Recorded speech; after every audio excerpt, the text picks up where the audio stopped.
Hello, my name is Hannah McCauley, and for my current events PowerPoint, I decided to focus on the humanitarian crisis in Yemen. I'm going to start out with a brief history and some context on the current conflict in Yemen. So who's fighting? At the most basic level, the Houthi rebels from the north are fighting against the current Yemeni government. The rebels are a Shiite tribe from northern Yemen, and they're motivated by the marginalization of their community, and they're supported by Iran. The Yemeni government is internationally recognized, and its major allies are Saudi Arabia and the coalition Saudi Arabia has formed of mainly Sunni nations, which consists of Kuwait, Jordan, the United Arab Emirates, Bahrain, Egypt, Morocco, Sudan, and Senegal. Another more minor player is Al-Qaeda.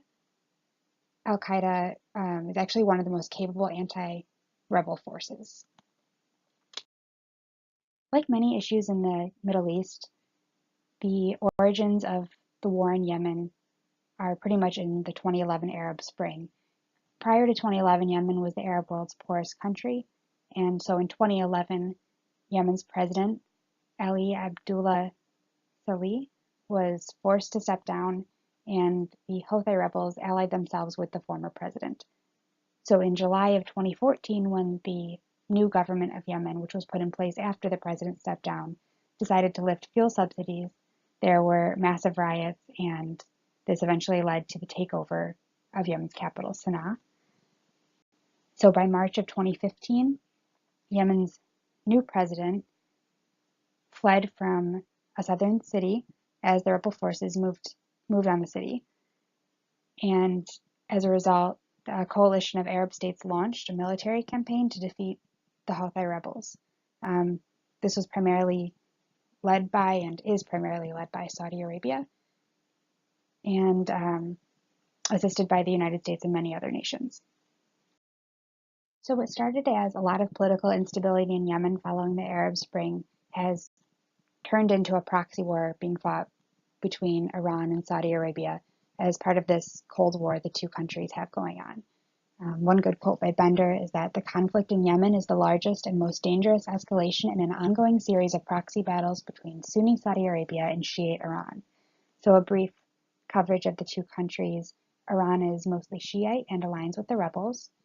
The country has denied harming the rebels. However, the U.S. military said in March of 2018 that it had intercepted arms shipments from Iran to Yemen, and the U.S. also claimed this was the third time in 2 months that they had intercepted arms shipments.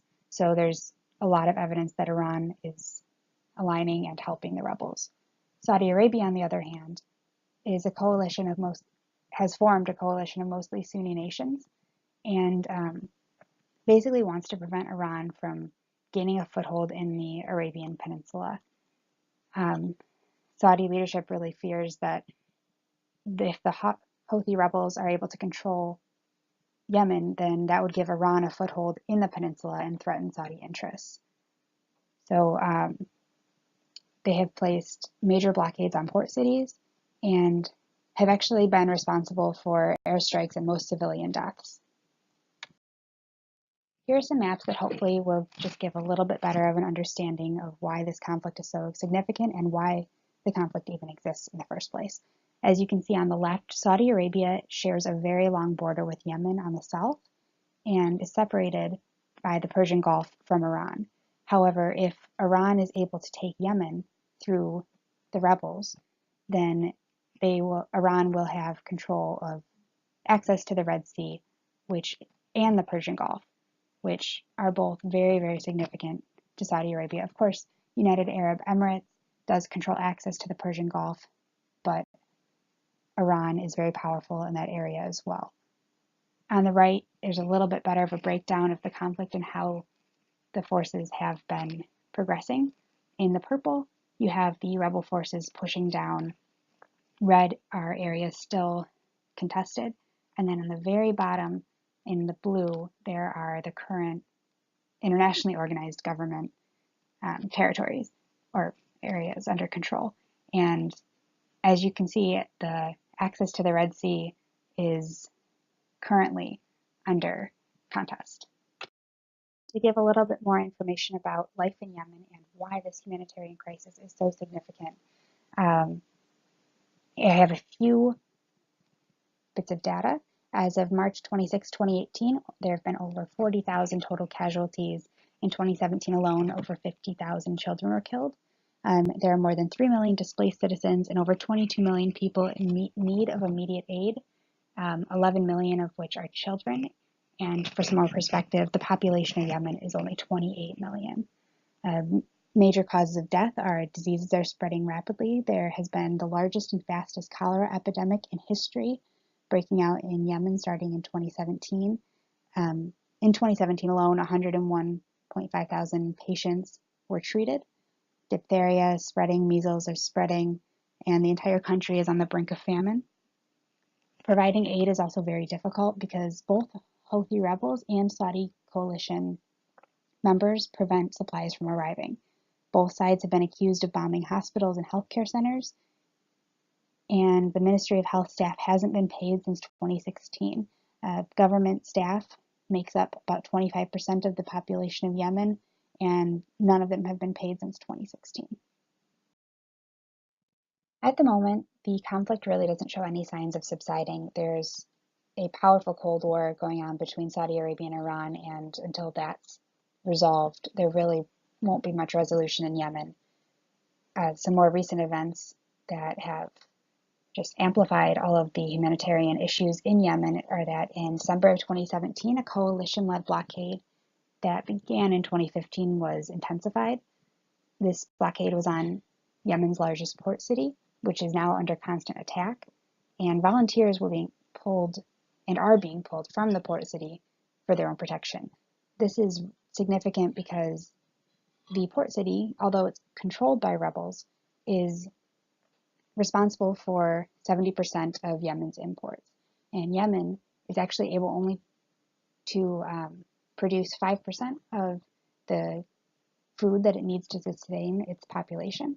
So blocking off 70% of its imports really blocks off 70% of the food, or 65% of the food. So the famine in the area is just skyrocketing. Some more recent international actions are that Germany suspended arms exports to Saudi Arabia and is now fighting, and its fighting partner, Norway has ceased such sales, and the US and UK, although they support the coalition, have begun to call for a ceasefire. The UN has also partnered with humanitarian groups to provide assistance to Yemen's neediest people. However, with the blockades and constant airstrikes, it's nearly impossible. So why does this all matter, and why isn't it more talked about? So the ethical concerns are pretty obvious. The Yemen War has actually been coined the world's worst man-made humanitarian disaster. Millions are suffering. By the end of 2018, largely as a result of the blockade, more than 10 million people will be at risk of famine. Again, the population is currently 28 million. Cholera continues to spread. Civilians are killed daily. One estimate by the UN said that in 2017, around 130 children died every day as a direct result of the conflict, be that by famine, disease, or actual airstrike or mine, and really there's countless reasons. There's really little evidence of an attempt by either party to minimize the conflict and civilian casualties, and that's another reason that this is a main concern. So there's a lot of ethical concerns. They're pretty obvious, but the media really doesn't focus on the humanitarian crisis in Yemen. They focus more on the political and economic implications of the crisis in Yemen. In addition to the obvious moral and ethical issues, there are some pretty obvious economic concerns as well. Regardless of how far the rebels push their advance, the instability in Yemen could directly affect oil prices. Approximately 3.8 million barrels of oil and refined petroleum products pass through the Bab el-Mandeb waterway at Yemen's southern tip. So this is the passageway. You can look on the right at the very bottom of the map between the Gulf of Aden and the Red Sea. The narrowest point is 18 miles wide. This is the access point to the entire Red Sea. So if the rebels and Iran are able to control this port, which is currently controlled by Yemen's existing government, then they will control not only Yemen, but also almost all of the access to the Red Sea for Egypt, Israel, Jordan, Saudi Arabia, Sudan, many places. And it doesn't show on this map, but recall that Iran is located directly to the east of Saudi Arabia. So Saudi Arabia will be not controlled, but surrounded on both sides both major sides by Iran. In addition to the economic and ethical concerns, there are also political concerns that have been rising recently. October 30th, 2018, there was a call for a ceasefire from the US and Britain, primarily because Saudi Arabia has surged its bombing campaign and intensified its blockades, and then the killing of Jamal Khashoggi, which will be covered in a moment, really has brought a lot of attention towards the actions of the prince and brought into question how ethical his actions are. One of the more obvious political concerns is the blockade that the Saudi-led coalition has been placing mainly on Hodeidah, but also other major port cities like Salif. Yemen's only able to produce 5% of the food that it needs to sustain its population, and these two main port cities control 80% of the imports. So although they're led by rebels, those two ports are responsible for 80% of the imports of not only food, but also other aid. And currently the Saudi-led coalition has placed a complete block on those ports, so there's nothing coming in at all. And an investigation has concluded that there are reasonable grounds to conclude that the blockade violates the proportionality rule of international humanitarian law, which is that a blockade is illegitimate if it impacts its civilians more than its military benefits.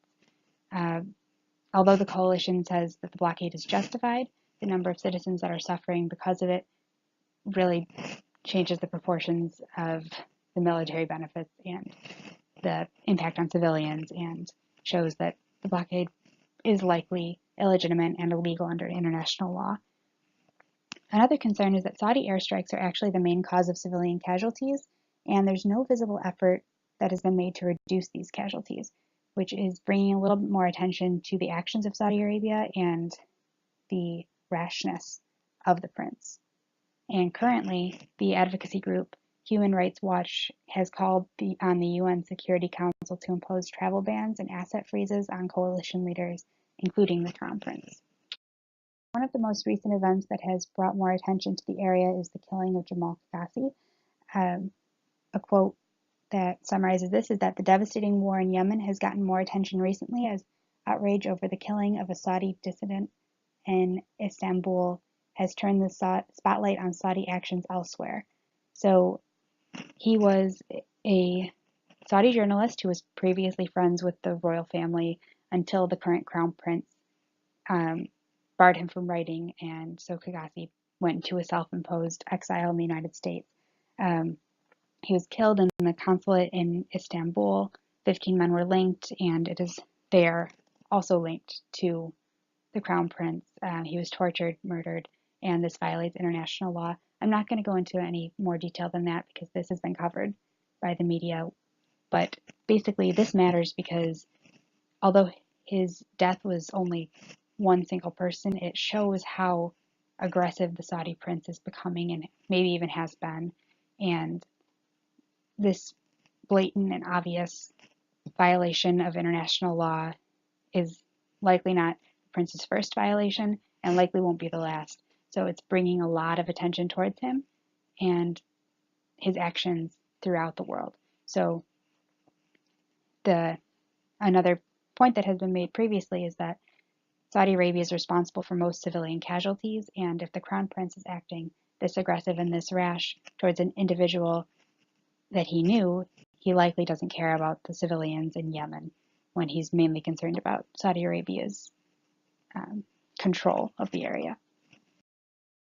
Trump's response and actions following the killing of Qassi and the increased call for a ceasefire are really important because although Saudi Arabia has been an important strategic partner of the United States since the close of World War II in stabilizing global oil markets, combating terrorism, and countering Iranian forces, to name a few, if the Crown Prince is becoming this aggressive and breaking this many international laws, then the United States really needs to react and, for lack of a better word, punish the country, which can damage relations. One concern, though, one of the main concerns, at least of the Trump administration, is Iran. And Iran is, as mentioned, in a bit of a Cold War with the Saudi government. And the United States is hoping to use Saudi support to squeeze Iran and maintain the global oil market. But if it's proven that the Saudi government was responsible for Qassi's death, the United States really must respond. And this leads many to fear that the Trump administration is so focused on Iran that it would forgive the killing of Qassi and continue to overlook the humanitarian crisis in Yemen caused by the Saudi coalition. So in conclusion, there's been a lot of focus on this area recently, and hopefully it doesn't subside. This final quote, I think, summarizes the entire Yemen crisis perfectly, and it is that it neither serves our interests nor credits our ideals to fuel this war, inflaming extremism, authoritarianism, and cross-Gulf tensions while deepening our responsibility for humanitarian catastrophe. If, as seems likely, the president won't act, then Congress must. Here are my